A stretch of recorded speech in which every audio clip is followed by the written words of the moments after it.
Chronique du patrimoine.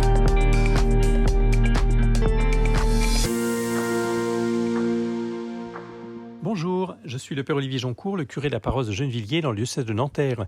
J'y ai été nommé avec le père Jean-Dominique Darchy, qui est le vicaire de la paroisse depuis le 1er septembre 2020. Tous les deux, nous sommes incardinés dans le diocèse de Nanterre et nous avons pris la suite d'une équipe de prêtres de la Mission de France qui a été créée en 1941 sous l'impulsion du cardinal Suard pour former des pasteurs qui veulent se consacrer à l'évangélisation des milieux déchristianisés. La paroisse a été confiée pendant plusieurs décennies à ces prêtres au travail ou en retraite qui font le choix de vivre en appartement HLM. Actuellement, le diocèse loue 2 logements à 7 minutes à pied de l'église centrale. J'ai repris le logement HLM où habitait mon prédécesseur et le père Jandot est dans un 2 pièces dans un écoquartier construit il y a 12 ans. Comme il n'y avait plus de presbytère près d'une des 3 églises de la ville, Monseigneur Rouget, avant notre arrivée, avait demandé qu'on cherche une maison qui pourrait servir de presbytère ou qu'on en construise un.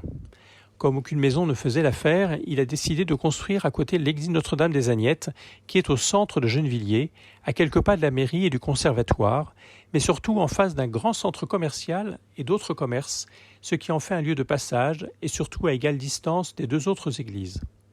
Chaque prêtre aura un logement de 2 pièces pour y vivre, inviter des personnes de sa famille et des amis. Mais surtout, ça nous permettra d'avoir une vie fraternelle en vivant sous le même toit, de nous soutenir au quotidien et de nous croiser plus facilement le soir après des réunions.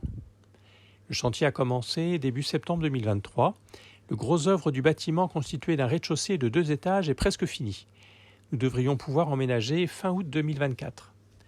Tout cela est rendu possible grâce à de nombreux donateurs, dont ceux du chantier du cardinal, que je remercie de leur générosité.